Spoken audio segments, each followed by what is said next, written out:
What's going on? MJ Lennon here, and today I'm going to take you through some kettlebell swings. Now look, first and foremost, before we get into it, safety first.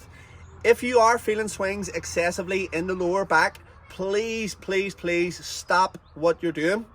Go back, go over the steps again, because you could be doing more damage than actual good. All right, now once we've mastered the basics, then we can start to move on to some more ballistic stuff like kettlebell swings, like I'm about to show you. So we want to make sure that we do the work leading up to swings, and we earn the right to do kettlebell swings rather than just going straight in, getting ourselves hurt, and then potentially not being able to exercise at all. Okay, so be very careful with this. There is no room for error when it comes to kettlebell swings. We want to be doing them efficiently so that we get the most out of that movement. All right, so the first thing that I'm going to show you today, starting off with a kettlebell swing, is called a static stomp deadlift.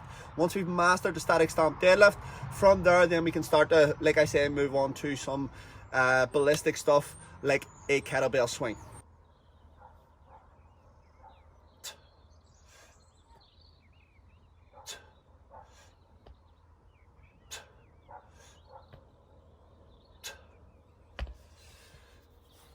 Okay, so that is our static stomp deadlift. Now look, there's two things that we want to focus on there. Three things we want to focus on in the static stomp deadlift. Number one is that you're rooted into the ground, okay? Your feet are rooted into the ground, you're screwing the ground apart, and we're pushing the floor away as we stand up into our vertical plank, which is our second thing that we're looking for. As you'll notice, I'm not getting up to the top of the rep and extending through here. I want good solid position, good stable position at the top of that rep, and that's exactly what our kettlebell swing is going to look like at the very top. The next thing that we're looking for in a static stomp deadlift is that you'll notice there was zero neck movement there. And this is one thing that a lot of people have a tendency to pick up on the kettlebell swing, is a little bad habit. As the bell is traveling this direction, people's neck has a tendency to go into cervical extension, and what you have to remember is that every single time you're doing that, you're giving yourself like a mini whiplash, and you might not feel it in one set, but after a while you will start to cause some micro trauma up in there, and the neck will take the most of that punishment. Okay, so a couple of things that we want to pick up are on that static stomp deadlift, which is going to lead us in nicely to our next progression.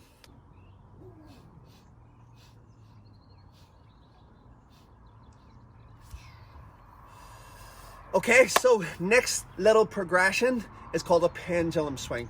And again, this is teaching us two things. Number one is to maintain good integrity, making sure that we're not flexing at the spine while we're in that hip hinge position.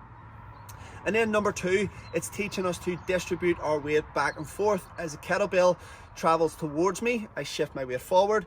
As the kettlebell travels away from me, I shift my weight backwards. And when we start to start to swing progressively heavier, we're really going to need that weight shift in order, as the kettlebell's flying this way, so we're not traveling forward with it, and again, as the kettlebell's coming towards you, that you're not falling backwards with it as well. Okay, so the pendulum swing is a nice little progression to move you forward.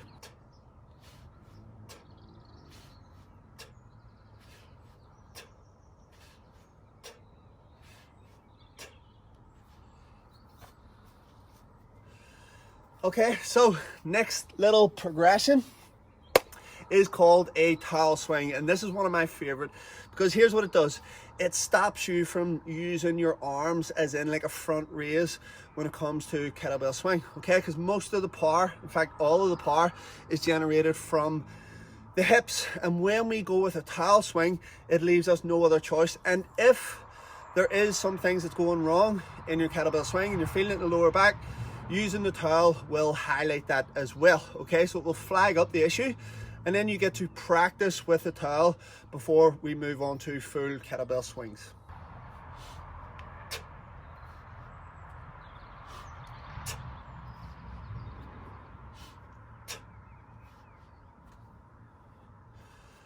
Okay, final progression, single swings, just one swing at a time.